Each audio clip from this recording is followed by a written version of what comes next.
نحمده ونصلي على رسوله الكريم اما بعد۔ ترجمے والے قرآن پاک کا صفحہ نمبر 919، 25واں پارہ، سورہ زخرف، چوتھا رکوع، آیت نمبر 43 یعنی 40 اور 3 تا 45، 40 اور 5۔ اعوذ باللہ من الشیطان الرجیم، بسم اللہ الرحمن الرحیم۔ فاستمسک بالذی اوحی الیک انک علی صراط مستقیم وَإِنَّهُ لَذِكْرٌ لَكَ وَلِقَوْمِكَ وَسَوْفَ تُسْأَلُونَ وَاسْأَلْ مَنْ أَرْسَلْنَا مِنْ قَبْلِكَ مِنْ رُسُلِنَا أَجَعَلْنَا مِنْ دُونِ الرَّحْمَنِ آلِهَةً يُعْبَدُونَ۔ صدق اللہ العظیم۔ پچھلی آیات میں اللہ تعالیٰ نے نبی پاک صلی اللہ علیہ وسلم سے فرمایا تھا کہ مکہ والے قرآن سننے کے لیے تیار نہیں ہیں، قرآن کی دکھلائی ہوئی راہ کو دیکھنے کے لیے تیار نہیں ہیں۔ انہوں نے اپنے دل کی آنکھیں، دل کے کان بند کر رکھے ہیں، تو بہروں کو اور اندھوں کو بھلا آپ کیسے سنائیں گے اور کیسے راہ دکھلائیں گے؟ آپ ان کی ہدایت کے سلسلے میں پریشان نہ ہوں۔ ہدایت اللہ کے ہاتھ میں ہے اور اللہ اسی کو دیتا ہے جو اپنے دل میں ہدایت کی طلب پیدا کرتا ہے، جو نہیں کرتا زبردستی اللہ تعالیٰ کسی کو ہدایت نہیں دیتے۔ باقی رہی یہ بات کہ یہ جو حرکتیں کر رہے ہیں، جو مسلمانوں کو ستا رہے ہیں، یہ دوسروں کے اسلام لانے میں رکاوٹ بنے، ان کو اس کی سزا ملے گی، چھوڑیں گے تو نہیں اللہ تعالیٰ، چاہے آپ کی زندگی میں مل جائے، چاہے آپ کی دنیا سے جانے کے بعد مل جائے، دنیاوی سزا بھی ان کو ملے گی۔ اب اللہ تعالیٰ فرما رہے ہیں کہ جب مکہ والے نہیں مانتے اور عذاب فوراً آنا نہیں، تو اب قرآن والے کیا کریں؟ قرآن ماننے والوں کے لیے کیا حکم ہے؟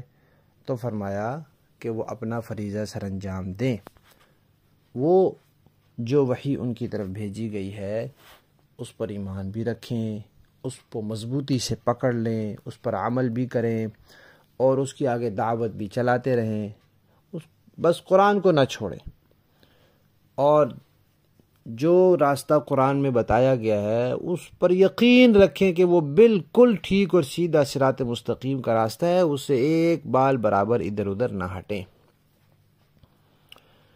پھر یہ بات بھی ذہن میں بٹھائیں کہ یہ قرآن بہت بڑی دولت ہے، بہت بڑی نعمت ہے، بہت بڑا اللہ کا انعام ہے، اور یہ نیک نامی کا ذریعہ ہے، شرف ہے، اللہ کا کلام ہے، تو جس کو ملا ہے ان کے لیے بڑی عزت کی بات ہے، بڑے فضیلت کی بات ہے۔ لوگ تو اس کو اوپر تانے کس رہے ہیں، ایمان والے یہ یقین رکھیں کہ یہ باعث شرف ہے، یہ باعث عزت ہے، یہ نیک نامی کا باعث ہے، یہ اللہ کی بہت بڑی نعمت ہے، لہذا اس نعمت کی قدر کریں۔ کل قیامت کے دن سوال کیا جائے گا کہ اس نعمت کی کیا قدر کی ہے۔ باقی رہ گیا مسئلہ توحید کا کہ مکہ والے اس کو نہیں مانتے اور اس کی کوئی دلیل ان کے پاس نہیں ہے، تو اس کا یہ مطلب نہیں ہے کہ پہلے لوگوں کے پاس کوئی دلیل ہوگی۔ توحید کے خلاف کوئی دلیل ہے ہی نہیں، شرک کی کوئی دلیل دنیا میں نہیں ہے، نہ ہم نے کوئی بھیجی ہے اور نہ کوئی عقلی معقول بات دنیا میں ہو سکتی ہے جو شرک کو درست قرار دے۔ آپ ذرا پچھلے انبیاء سے پوچھ لیں۔ اب انبیاء سے پوچھنے کی کئی صورتیں ہو سکتی ہیں، یا تو یہ کہ جب شب معراج میں ملاقات ہو تو پھر پوچھ لیں، یا پھر یہ ہے کہ پچھلے انبیاء کی جو تعلیمات اگرچہ ان میں تبدیلی ہو گئی ہے لیکن اب بھی دیکھ لیں کہ ان میں توحید کی باتیں باقی ہیں۔ اب قرآن ہے جیسے سارا توحید سے بھرا ہوا ہے، کوئی اس کو تبدیل کرے گا بھی تو آخر کتنا کرے گا؟ ساری توحید نکالے گا تو سارا قرآن چلا جائے گا۔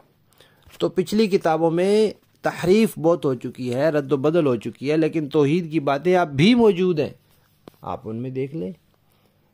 پھر اسی طرح پچھلی جو امتیں ہیں، یہودی ہیں، عیسائی ہیں، ان میں سے کچھ لوگ مسلمان ہو چکے ہیں، آپ ان سے پوچھ لیں کہ کیا تمہارے مذہب میں شرک کی تعلیم ہے؟ آپ کے نبی نے کوئی آپ کو شرک کی تعلیم دی ہے، اس کے کوئی دلائل بتائے ہیں؟ یہ جب سوال کر لیں گے تو پتہ چل جائے گا کہ اس دنیا میں، اللہ کی اس کائنات میں شرک کی کوئی دلیل ہے ہی نہیں، کوئی جواز نہیں ہے شرک کا۔ پہلے نبی سے لے کر اب تک توحید کا ہی سلسلہ چلا آیا ہے جو اللہ تعالیٰ کی طرف سے۔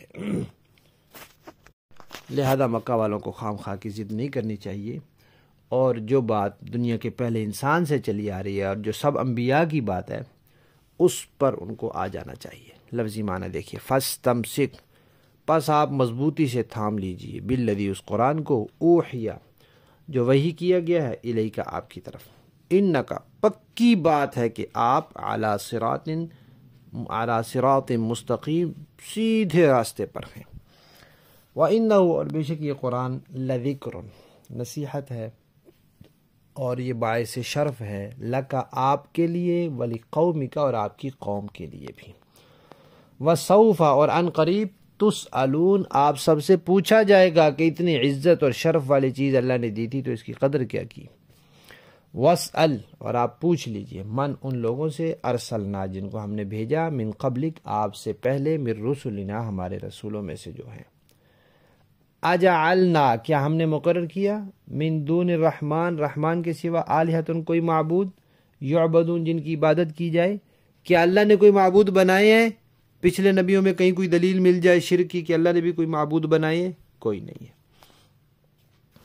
با محاورہ دیکھیں جی، فَاسْتَمْسِكْ بِالَّذِي أُوحِيَ إِلَيْكَ إِنَّكَ عَلَى صِرَاطٍ مُسْتَقِيمٍ، لہذا آپ پر جو وحی نازل کی گئی ہے اسے مضبوطی سے تھامے رکھیے، یقیناً آپ سیدھے راستے پر ہیں۔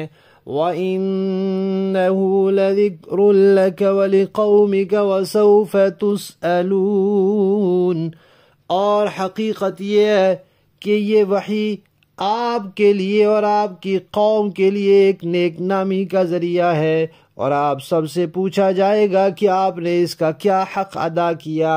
وَاسْأَلْ مَنْ أَرْسَلْنَا مِن قَبْلِكَ مِن رُّسُلِنَا أَجْعَلْنَا مِن دُونِ الرَّحْمَنِ آلِهَةً يُعْبَدُونَ، اور آپ سے پہلے ہم نے اپنے جو پیغمبر بھیجے ہیں ان سے پوچھ لیجئے کہ کیا ہم نے خدائے رحمان کے سوا کوئی اور بھی معبود مقرر کیے تھے جن کی عبادت کی جائے۔ صدق اللہ العظیم۔